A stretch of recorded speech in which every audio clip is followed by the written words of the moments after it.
All right, so we're starting off this month's shop updates with the 73 K5 Blazer. Josh is going to tell us what's going on with it. And he did correct me because he watched the last update and I said 10 speed, but it's actually an 8 speed. So LT1 with an 8 speed behind it.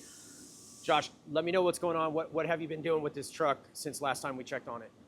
Yeah, well, we only have a few updates. We have obviously other projects going on that I got pulled off for a little bit. So the few updates that we've done, you can see that we've got a beauty plate on the firewall here. We're trying to clean up the firewall. So the plan is the firewall is going to go black, and so that piece will go black, it'll blend in, but it's a cover piece that covers up the holes and cleans up, allows us to run the AC through the kick panel there.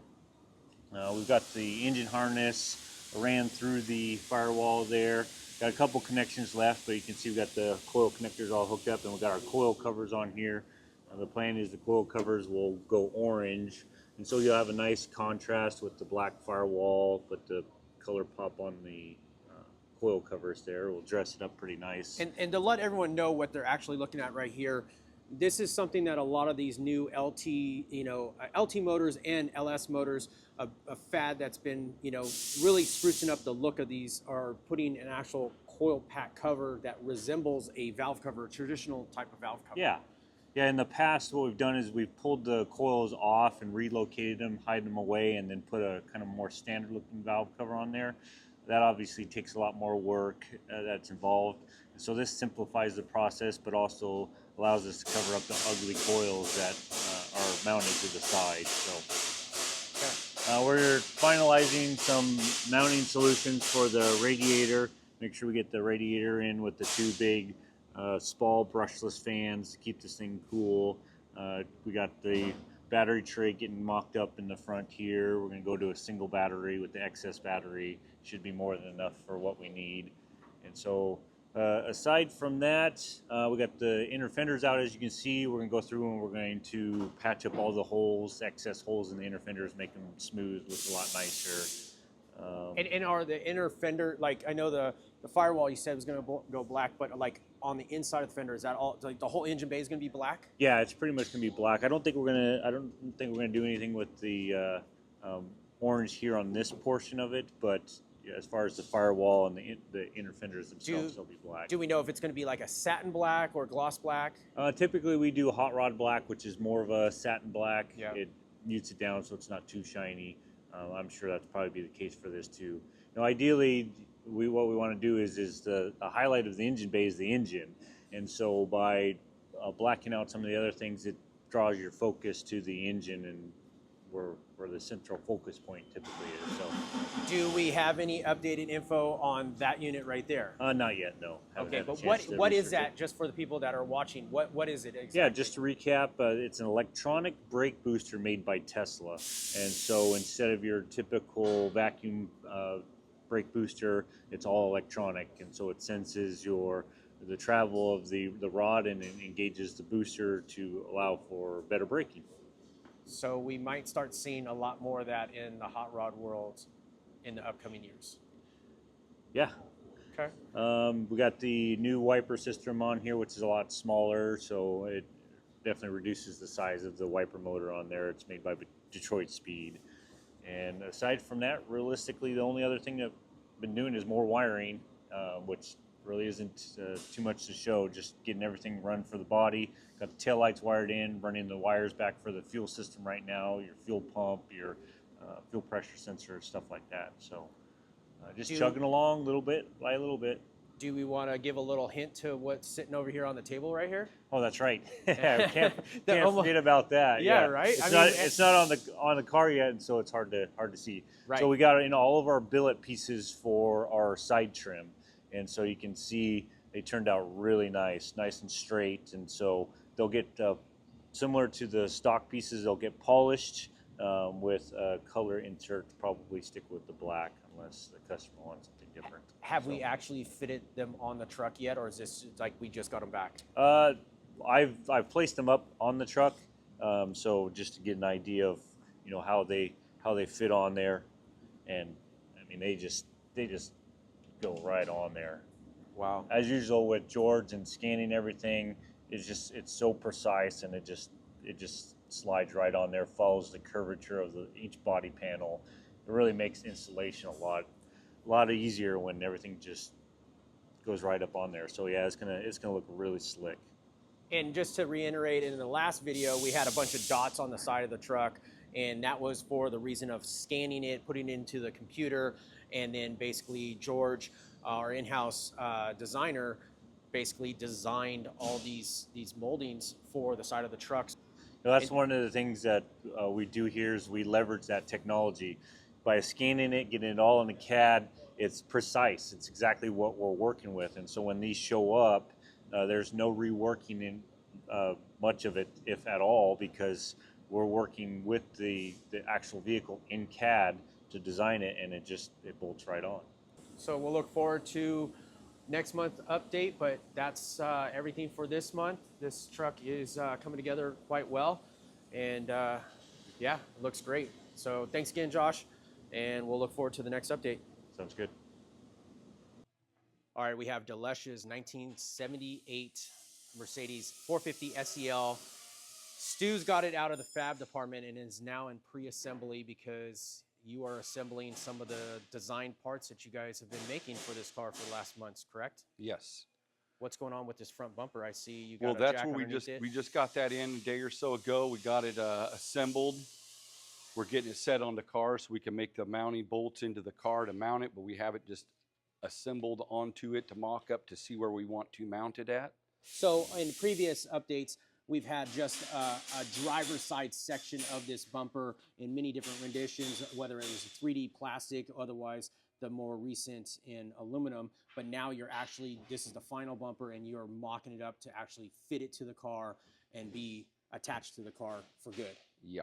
And obviously we're missing the lower valance. That is completed. It's in its point of we're waiting for it to arrive to us. I'm pretty sure it's already been made. We just are waiting for it to be delivered so we could assemble and put it onto the car also. So just to give you just what it's going to look like, that's the bumper, and then the lower valance right there. That is what we're waiting on currently right now. That's how the car is projected to look at this point right now. Possibly might change a little bit, but that's just giving you an idea. And this car is on the ground right now. This is the stance that we're going after. Or are we going to change this? Yeah, I'm pretty sure it's just going to get a smaller wheel in the front. These are, like say, just rollers, and it's going to get a little smaller wheel in the front, a smaller tire to make sure we have plenty of clearance because everything is tight underneath here. So the last update, you were showing us these inner fender wells that you made very solid and stout. And what else have you done to the engine compartment? Well, we made these down bars now to help support the front end a little bit to make a little more strength to it. It's also our spring hood hinge mounts got off there. We're not sure if those are going to be final, or we just got something to hold us, to give us a look of, to go to our next step of if we're liking it, run with it.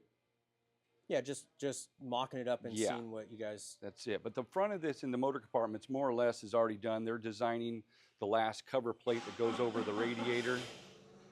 And that's in designs right now. So that's one of the last things that's over here in the assembly side. It's about ready to get the wiring started on it and shoot from there. And we're almost done with this intake tube. Yeah, possibly to make some changes because of that cover. Yes, so that's why we haven't completed it. We have a mount ready there, as you see, ready to be done. It'll end up getting put on here and mounted to here, but we don't want to do that until we make sure that everything is clear, everything fits. We might have to remodify that a little bit more. Okay. And nothing's really changed with the interior from the last update, correct? Yes, there's really nothing. We haven't really messed with the inside.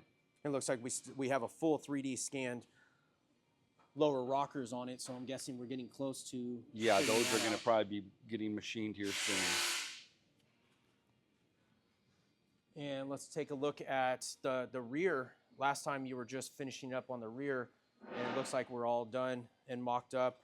Yep, we're just waiting on the tips so we can end up welding that into make sure the mufflers were in the correct position to get the tips made to fit in the holes. Nice. And this is all billet right here, billet aluminum that was designed in-house and machined. The bumpers are all machined. All this is machined on there. Okay. Any other notables for this update? That's about it. We're just, like I say, we haven't really worked on it in the last week or so because it's just in this section, ready for wiring to go. So we're going to start wiring this car. Yes, start doing the bases of the main routing of everything to have the wiring completed.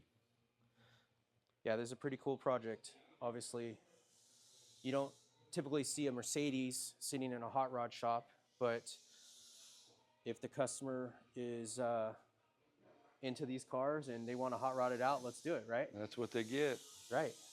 Cool. Well, Stu, I appreciate time. Thanks for a little update this month, and we'll look forward to the upcoming development of this car. Cool, cool. Here we are with a 1987 Chevy Crew Cab, new project that's been kind of in the background but been worked on, and now we're ready to show it off. Roger, what's going on with this build? So as you've seen in other videos, we've got a few crew cabs going.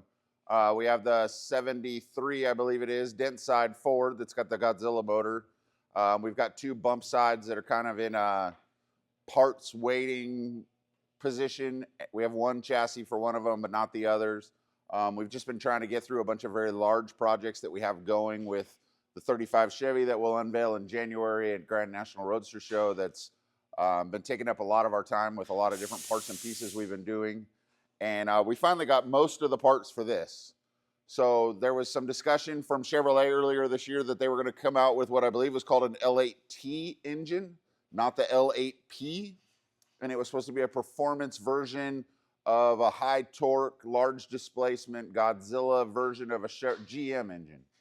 And the engine, the wiring harness came out, but the engine itself was never became available from GM, probably very similar to the same reasons that the LT4 engines are still on long-term back order.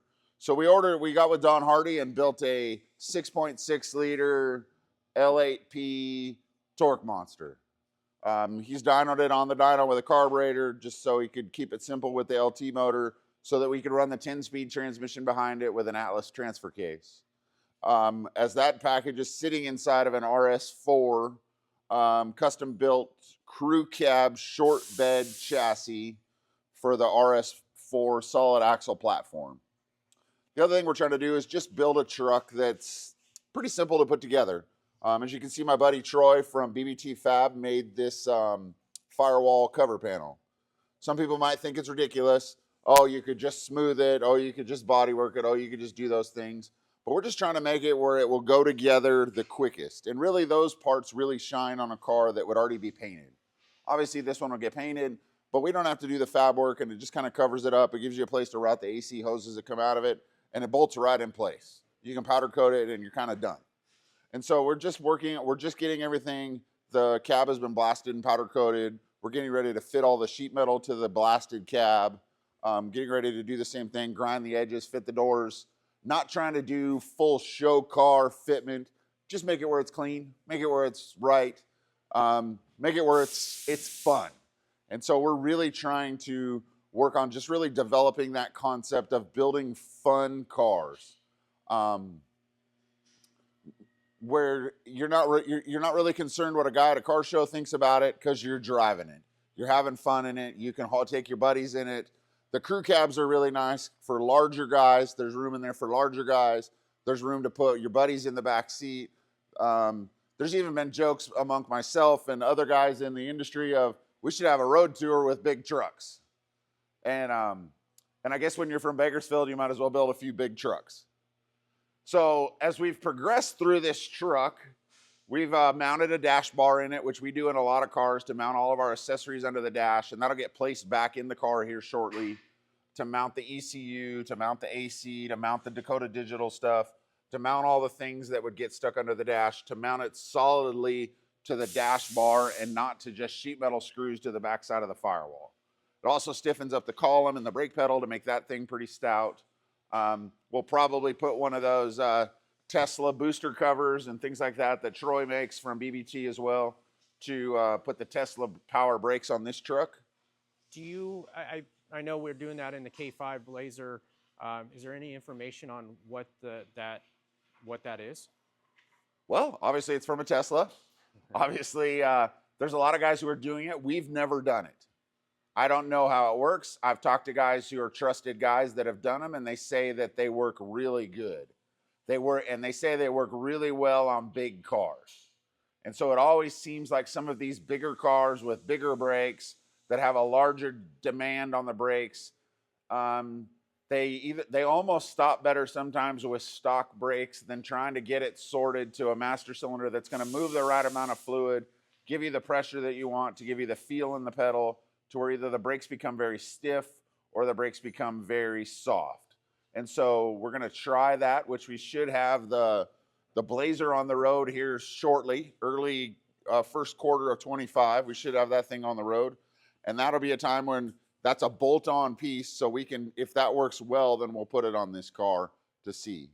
I'm not always a big proponent of trying new stuff, because a lot of times you wind up trying new junk, or you wind up developing doing the R&D for the companies that really didn't do them, or you wind up trying to sort through the Chinese instruction manuals that really weren't made to be quality parts. And it seems nowadays that's just getting more and more common, there's just crap stuff that has great advertisement.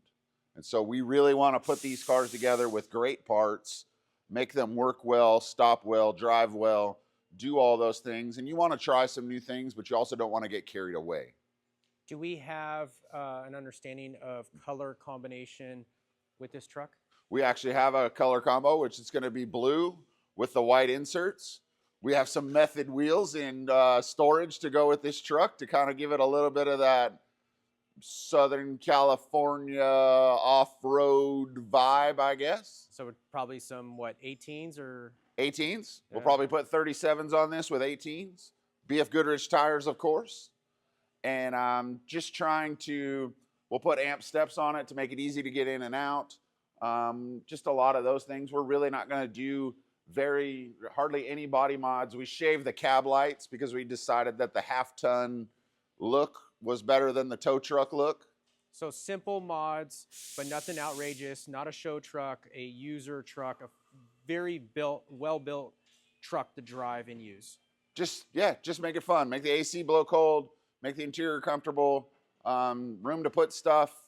If you want to use it to haul a dirt bike in the back, you could use it to haul a dirt bike in the back. If you want to use it to, maybe a guy would even go put a sheet of plywood in it. I don't know. We're not looking to put a major paint job on the car. Obviously, we're going to paint the entire truck and get that stuff together.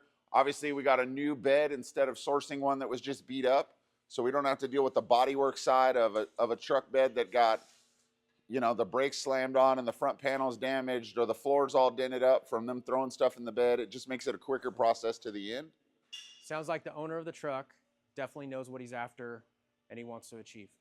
Yeah, and we're just trying to focus on making these trucks where they'll be nice. We're going to put JW speaker lights in here. Obviously, we're fixing some of the grill and figuring out some of the shortcomings. We're going to make it a little later model truck, just to kind of go with that. Some of the things that come with it being a later model truck. The windows are a little different. Just different parts and pieces like that. This was I think a $6,000 Craigslist find. Originally, it was a dually. Originally, it was a dually. The chassis and the bed have gone on to the local high school auto shop to live its life. The big block that was in it was donated to an employee's Chevelle project. And the parts that were on the truck are gone, and now we've used the stuff that we needed. And we're just working on trying to put this truck back together to make it fun. Awesome. Well, I look forward to the progress of this truck. It's pretty cool. Definitely, I'm a fan of the user trucks, guys that are driving them and using them. Show trucks and show cars are great too as well. And it's, they're just all depends on what the client wants. It's their money. And they don't ask everyone else for opinion. They want what they want. They want what they want. That's good. And they want to use it for what they want to use it for. And we're just really trying to put a focus on building stuff that's cool and fun, and not really trying to, the show car thing is just the show car thing. Yeah. Which you've done, and you're doing right now. And we're doing right now. And we still build some of those cars that we call spaceships. Yeah. They take forever, and it's neat the things you can do, and it's neat the all that stuff that you can innovate and you can do those things. But at the end of the day, it's guys just want to drive their cars and have fun. Yeah. And that's what we really are just getting to the point where we want to embrace and build stuff that works. You know, if the owner was lived across the country in this thing, I would encourage him to fly in and drive it home, because I would just as likely throw my girls and my wife in this truck and we would deliver it to a guy in Florida if that's what they wanted to do. And I just think it's fun to use these cars for everyday activities. If that means you're picking your kids up from school, if that means you're going to family night at church, if that means you're going to whatever you could be going into, you could take mom's car or you could jump in dad's cool truck. Well, we look forward to the updates, and again, another cool build that you guys have been commissioned to build for a client. So pretty stoked on this one. I can't wait to see how it turns out. Here we are with Roger Holder's 1967 Chevelle, and we've got the cab off the chassis. It looks like the chassis had some changes since we last saw it. Roger, run us through this car. Well, we took it all apart, got everything powder coated. We've installed everything back together. We have the wheels and tires and know their fitment. We have not ordered the shocks yet because we really like to define the ride height, and we just hadn't done that with the development of the carbon fiberglass 66, 67 Chevelle inner fenders we're working on. Wait, you're smiling. Whoa, whoa, whoa. You're No more. smiling. All those of you in the comments should pay attention. Everyone's going to be excited to hear 66 Have 67. mama return the Christmas presents because they're coming. Those fenders you wanted and complained about for a while are coming. So that's great. So we figured out they're different. We figured out that we can make a way to make them both work. And so we're developing carbon and fiberglass inner fender wells for both of these cars. How far out are we kind of thinking? It's got to be soon because we're getting soon on driving this thing, and Roger's not going to want to wait. Okay. So for very long. So we'll talk about that in a later episode once we get a little bit further. But that's great news. If anyone's watching, 66, 67 inner fender wells are coming in carbon fiber and in fiberglass as well. So let's keep on continuing on now that you're excited about releasing that to the public. It's like Christmas Day for some of you, I know. So we've got the engine and trans back in here. It's all ready to go. As you saw, we're wrapping the exhaust with our DEI heat wrap to keep the heat down in the passenger compartment area. We did it over the stainless exhaust. And so we'll get everything mounted in the car. We've got the big fuel line in here because we had to put a 1/2-inch fuel line to let this big girl drink. And so we've got our 1/2-inch fuel line in there that would go from the hard line to hard line, and then it would go soft line up to the tank, and then soft line up to the front, up to the engine. We're getting ready to undercoat the bottom of the car and get that re-undercoated to install it back on the chassis, order a Mark Williams drive shaft, mount the forge line wheels on it, and get everything else kind of finalized with brake lines and e-brake lines, and get it ready to hit the road. Just for reference, this car was built, what was the history? Let's bring us back up to speed here. This car was built previously. There's actually a lot of history. This car was around, and I believe it was red when I started going to the street drags in the early 90s. Okay. Then I think he painted it blue and decided that red was better. So years later, he went back to the red and had some other restoration done with the stock frame and somewhat of a big block 427 like he had back in the day with a 4-speed, and it had all the memories, but it wasn't really fun to drive. How long has he owned this car? Ooh, God, I would venture to say this was his first car. Wow. I mean, this car's been around since the 90s. Stu and I remember going to the drag races in the 90s and remember these two cowboys fighting next to the car, and Roger got pissed when one of them got flung and his boot hit the back of the car, and we both remember that night back in the day when we were kids. So, wow. So a lot of history. So that's awesome that you now, seen when you were younger, get to rebuild this car. This is one of those cars that made me love 66, 67 Chevelles, just because back in the day, that's what you knew. Like, you would look in the magazines, but I remember going to Rockpile Road, and I remember going to Famosa Road and all those places for the street drags, and you would see Roger racing all the time. You'd see his whole family racing, technically. So he raced this car for a while. He raced this car on the streets back in the day. Now, if you look him up, he's racing big stuff. Yeah. So Drag radial cars, all those types of things, and still drag racing. And this is kind of the car that started it all for him. And he just wanted to make it more fun to drive. So now he's got a 1,200 horse Don Hardy LS that he says that we won't need to detune. We'll see how that goes. Okay, so we're close to putting this back on the chassis, and after you get everything all recoded and what have you, I mean, is there an ETA of when we're thinking this car is going to be complete and fired up? Well, not complete, but when we might be firing it up and hearing this thing running? In the next 60 days or so. Okay. The workload at the shop has been highly focused on getting this 35 Chevy done for the Grand National Roadster Show in Pomona. And as we've been working on just getting the different parts and pieces together, the wiring harness has been built. Everything under the dash has been set up. It's just a matter of reinstalling everything. We've got some paint work to do now that the detail paint for the 35 Chevy is getting complete. Benji can work on getting the firewall painted and the undercoated and just getting a lot of those parts and pieces done so that the body can be installed back on here. And we'll probably do some paint correction stuff and just some little things to deal with what he has. Do we know how old this paint is? Paint's not that old, less than 10 years old. Okay. Cool. Well, this one is definitely a cool one. You know, to say that you saw this drag racing back when you were younger, and now it's here in the shop. I mean, that's something you don't see all the time. It's pretty cool to see the deal from back in high school and get to make it better, I guess. Yeah, cool. Well, we'll look forward to next month's update on this thing and hopefully see it on the ground with the wheels and tires, see the stance, and hopefully be seeing those inner fender wells inside the car as well. We will be doing a pre-order here in the next 30 to 60 days to get the people on board with the introductory price and get some of that stuff going so we can start selling that. We figured out a way to devise it because they are different, but the differences are minuscule, and one of them just kind of goes up a little further, so you would have a spacer on one versus not on the other. So supply and demand, so it has been kind of a, you know, like everyone's been barking and wanting them, which is great because then you see that there's a demand for them and you've put the effort into figuring it all out and getting it ready for the public.